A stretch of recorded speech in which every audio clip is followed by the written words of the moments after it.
أهلا وسهلا بكم في قناة طبخ بنت أمل. نتمنى تلقاكم هذه الوصفة في أحسن الأحوال. إذا كنتي أول مرة تشوفوا القناة نتمنى تشتركوا باش يوصلكم الجديد. اليوم إن شاء الله بغيت نشارك معكم طرطة مالحة ولا كيكة معمرة بالروز. لعشاق الروز هذه الوصفة هذه ليكم غتعجبكم إن شاء الله. كتجي لذيذة بزاف بهذه الحشوة اللي كنديروا فيها، كريمية ومعلكة وكذلك لذيذة. شكل جديد لتقديم الروز، نتمنى ان شاء الله تجربوها، انا متاكده غادي تعجبكم. نخليكم على المقادير والطريقه نتاع التحضير. بالنسبه للمكونات غادي نحتاج واحد البصله كبيره مشلضه تقريبا الكفته من 400 حتى ل 500 غرام، زيت البلديه، واحد المعلقه صغيره ديال مطيشه الحك. غادي نحتاج في التوابل شويه القرفه، شويه الابزار، شويه الكمون، شويه الشونيه، شويه هنا عندي الزعتر مع الزعتره مع ازير اللي طحنتهم، وشويه الملحه، تومه تقريبا واحد الخمسة ديال الدريسات اللي حكيتهم. وغادي نحتاج شويه ديال لي بينيون دو بان وكذلك الكرامبيري، لما توفريناش نديرو شويه ديال الزبيب كتعطي واحد الاضافه لذيذه لهاد الكفته هادي. في مقله غادي نوضع الزيت وغادي نبدا نشحر فيها هاد البصيله هادي، من بعد غادي نضيف الكفته، نحاول ان نفرتها شويه، نضيف داك الثومه، التوابل، نخلط هادشي كله مزيان ونغطي عليه ونخليه حتى يطيب. صافي هنا بالنسبه للروز غادي نحتاج تقريبا عندي هنا واحد 300 غرام ديال الروز، غادي نحتاج مع نص لتر ديال الماء، عندي واحد 150 غرام تاع الجبن محكوك، واحد جوج خيزويات كبار اللي حكيتهم حتى هما، 100 مليلتر ديال القشده الطريه، وواحد البيضه.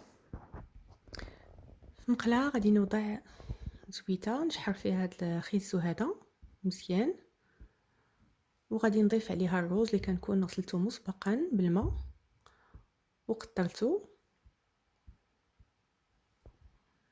نضيف شويه ديال الابزار وشويه ديال الملحه،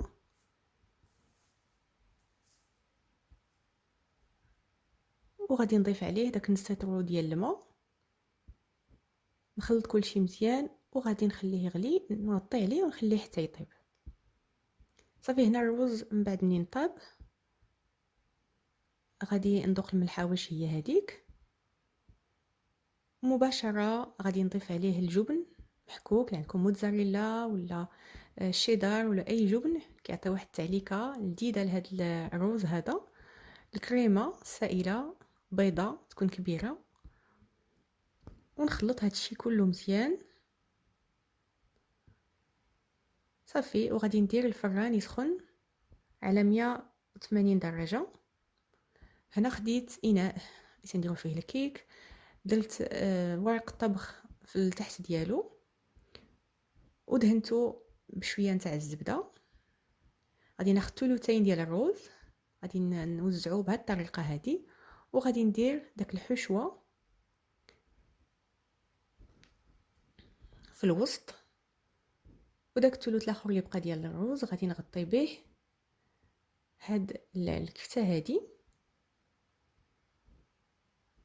ففعلا كتجي هاد الوصفه لذيذه، يعني مكوناتها بساط، هي اللي يمكن يعني نديرو بهم روز مع كفته ولا هذا، ولكن شكلها كيجي مختلف. صافي درتها على 200 درجه الطيب حتى تتحمر داك الوجه ديال الروز، لان راه كلشي طايب.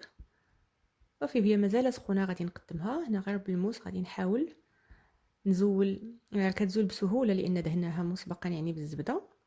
صافي وغادي نقلبها بهذه الطريقه هذه، نحلها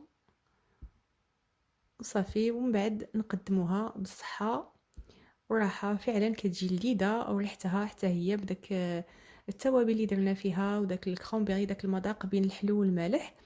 تاكلوها بالصحه والراحه. نتمنى الاقتراح يكون نال الاعجاب ديالكم، تجربوه ان شاء الله وتخليو لي الاراء ديالكم والتعليقات ديالكم. تلقاو وصفه قادمه ان شاء الله. شكرا جزيلا على الدعم ديالكم وعلى التشجيعات ديالكم، وفي امان الله.